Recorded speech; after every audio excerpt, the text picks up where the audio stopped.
Before we start, I want you to comment one English word that describes how you feel right now. Write it in the comments, because by the end of this video, that word is going to change. And also, tell me in the comments, where are you watching from? I read every single comment, and you can comment what you want to learn in the next episode. Today we're diving into episode 2. Think in English instead of translating from your native language. Many learners understand English, know grammar, and even know vocabulary. But when it's time to speak, they stop and try to translate in their head. Yes, and this slows you down, causes mistakes, and makes you sound less natural. But thinking in English can change that completely. By the end of this episode, you'll learn how to train your brain to think in English with exercises, examples, and mini practice dialogues. Part 1. Why thinking in English is important. Lisa, why is translating in your head a problem? When you translate, your brain has to work twice, first in your native language, then in English. This slows your speaking. Exactly. You may say, I am going to the market perfectly in your mind, but translating makes it awkward or slow. Thinking directly in English allows you to speak naturally, like native speakers. Your sentences flow faster and your confidence increases. It's not about being perfect. It's about training your mind to connect words and ideas directly in English.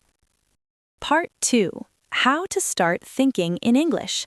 Let's give listeners practical steps to start thinking in English. Step 1. Label your environment in English.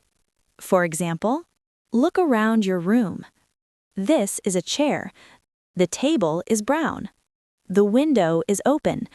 Say it aloud or in your mind. Step 2. Narrate your daily activities in English.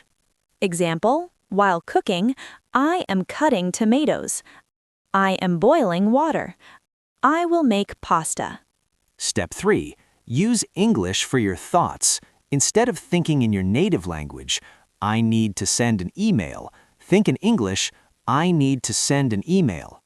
Step 4. Start simple and small. Don't worry about complex sentences.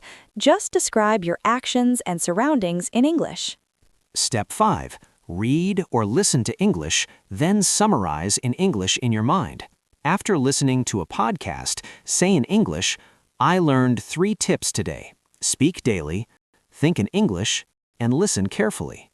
Part 3. Role play and mini dialogues. Now let's practice thinking in English with some examples. Listeners, repeat after us and try not to translate. Exercise 1. Daily routine. I woke up at 7 a.m. I brushed my teeth and drank water. I ate breakfast and went for a walk. Now imagine you were telling a friend, I saw a beautiful bird outside. It was singing on a tree. Exercise 2. At a cafe. I ordered a coffee and a sandwich. The coffee is hot and delicious. I like sitting by the window. Exercise 3. Talking about feelings. Today, I feel happy because I practiced English. I also read a short story and learned new words. Try to think each sentence in English before saying it, instead of translating from your native language. Part 4. Mini stories for practice. Let's share a short story for listeners to practice thinking in English. Yesterday, I went to the park. I saw children playing football. I walked along the river and saw ducks swimming. I felt calm and happy. I met a friend and we talked for 10 minutes. It was a simple but beautiful day. Now, try to tell your own story in English, thinking in English first. Start with your day, your actions, and your feelings. Part 5. Tips to train your brain. 1. Speak to yourself in English daily. 2. Describe your surroundings in English. 3. Narrate actions as you do them. 4. Summarize what you read or listen to in English. 5. Don't worry about mistakes. Your goal is thinking in English, not perfect grammar. The more you practice, the easier it becomes. Soon, you'll speak naturally, without translating in your head. Part 6. Motivation and encouragement. Thinking in English is a habit. It won't happen overnight, but with daily practice, your brain will switch automatically. Remember, even a few minutes every day makes a big difference. Your goal is to make English your natural thinking language. When you do, fluency will follow. Thank you for listening to Improve English Speaking. Tip 2. Think in English instead of translating. Next time, we will talk about Tip 3. Learn phrases instead of words, with examples and exercises you can use immediately. Keep practicing. Think in English every day, and your fluency will grow.